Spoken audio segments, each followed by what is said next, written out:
जय जय रघुवीर समर्थ। तुला मागतो रामदासा दयाळा, दिना कारणे देई आता कृपाळा। घडो भक्ती तुझी असे त्वा करावे, समर्था मला पूर्ण वैराग्य द्यावे। श्रीराम समर्थ श्रीराम। ऐसा जो परम समर्थ, पूर्ण करी मनोरथ। सप्रचित भजन स्वार्थ, कलो चंडी विनायको श्रीराम। समर्थांच्या श्रीमद ग्रंथराज दासबोधाचं चिंतन आपलं सुरू आहे। या चिंतनामध्ये समर्थांनी या गणेश स्तवनामध्ये गणेशाचं संपूर्ण वर्णन आपल्याला करून सांगितलं। या देवदेवतांचं वर्णन करत असताना संतांनी आपल्यामध्ये असणारी शक्ती जागृत केलेली आहे। देवादिकांचं वर्णन कशासाठी आहे? अंतःकरणातला देव समजण्यासाठी आहे, माणसातला देव कळण्यासाठी आहे। माणसातली माणुसकी ही परमेश्वराच्या स्वरूपामध्ये त्याच्यामध्ये वास्तव्य करून असते। त्या माणसातल्या शक्तीचं दर्शन या देवतांच्या रूपानं आपल्याला घ्यायचं असतं। या सगळ्या वर्णनामध्ये आपण जर पाहिलं तर आपल्या एक लक्षात येतं की या सगळ्या देवता या सामर्थ्य संपन्न आहेत। आपल्या भारतवर्षामध्ये, या भारतखंडामध्ये ज्या ज्या देवता आहेत त्यातली एक तरी देवता अशी आहे का की जी शक्तिहीन आहे, जी सामर्थ्यहीन आहे, जिच्यामध्ये काहीही शक्ती नाही, अशी एकही देवता नाही। सर्वच्या सर्व ज्या देवता आहेत या सर्व शक्तिसंपन्न आहेत। त्याचं मी जेव्हा चिंतन केलं तेव्हा मला असं वाटलं की या देवतांच्या माध्यमातून संतांनी आपल्यामधली शक्ती जागृत केलेली असते।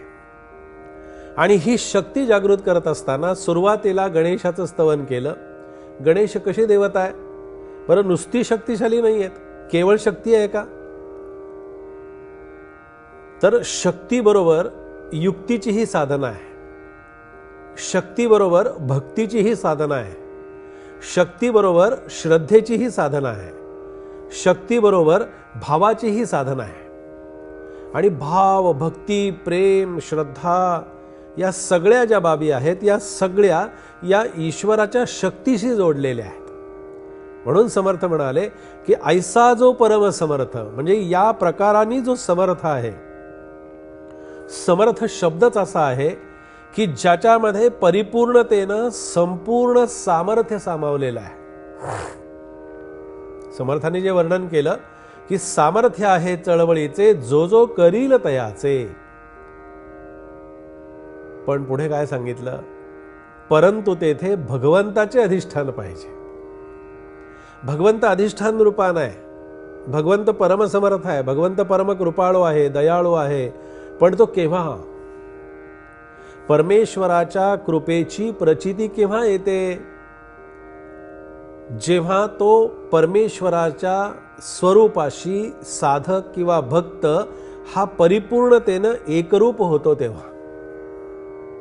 आपल्याला एखाद्या विषयांचं ज्ञान केव्हा होतं? आपण त्या विषयांशी परिपूर्णतेनं समरस झाल्याशिवाय होत नाही। एखादा नवीन काहीतरी आपल्याला शिकायचं आहे, नवीन काहीतरी आपल्याला पाहायचं आहे, तर त्याच्यामध्ये असं आहे की त्याच्यामध्ये आपल्याला त्याच्यातली शक्ती, त्याच्यातलं सामर्थ्य कळायला पाहिजे की नाही। म्हणून समर्थांनी इथे गणेशाच्या वर्णनामध्ये असं म्हटलं की ऐसा जो परम समर्थ आहे, त्याच्यामध्ये सामर्थ्यामध्ये कुठल्याही प्रकारची उणीव नाही। आणि तो काय करतोय? कशासाठी समर्थ सांगितलं तर पूर्ण करी मनोरथ. आपल्या सगळ्यांना तो अभंग माहिती आहे ना, माझे मनोरथ पूर्ण करी देवा, केशवा माधवा. हे जे पद म्हटलेलं आहे, हे जे अभंग आहे, त्याच्यामध्ये काय म्हटलेलं आहे? माझे मनोरथ पूर्ण करी देवा.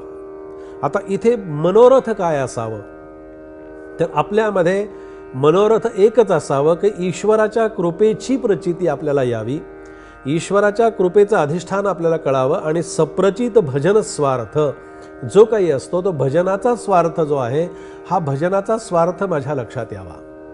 आणि त्याच्यासाठी समर्थांनी या गणेशाचं स्तवन, गणेशाचं पूजन, गणेशाला वंदन या समासामध्ये आपल्यासमोर मुद्दाम त्याच्यासाठी केलं. आणि सामर्थ्य संपन्न एकदा देवता आहे म्हटलं की तिच्यामध्ये कुठल्याही प्रकारची कमतरता नाही, तिच्यामध्ये कुठल्याही प्रकारची त्रुटी नाही. तिच्या त्रुटी असते ती माझ्या भावामध्ये त्रुटी असते, माझ्या भक्तीमध्ये त्रुटी असते, माझ्या श्रद्धेमध्ये कुठेतरी त्रुटी असते. त्याचं कारण असं की माझ्यातला भाव, भक्ती आणि श्रद्धा मी त्या व्यवहाराशी, प्रपंचाशी आणि नाशिवंत विषयांशी जोडलेली असते, म्हणून मला त्याच्या कृपेची प्रचिती येत नाही. आणि त्याच्या कृपेची प्रचिती यावी याच्यासाठीच समर्थांनी हा गणेश वंदनाचा पहिला समास आपल्यासमोर इथे मांडला. आणि त्याच्यासाठी ते सांगता आहेत की या कलियुगामध्ये गणेशाचं वंदन, शारदेचं वंदन, आणि याच्यासाठी ही कलियुगामध्ये ही साधना आहे, कलियुगाचं हे महात्म्य आहे. आणि त्याच्यासाठी या समर्थ चिंतनामध्ये, या गणेशाच्या चिंतनामध्ये आज आपण हे समर्थ विचार इथे श्रवण केलेले आहेत. जय जय रघुवीर समर्थ.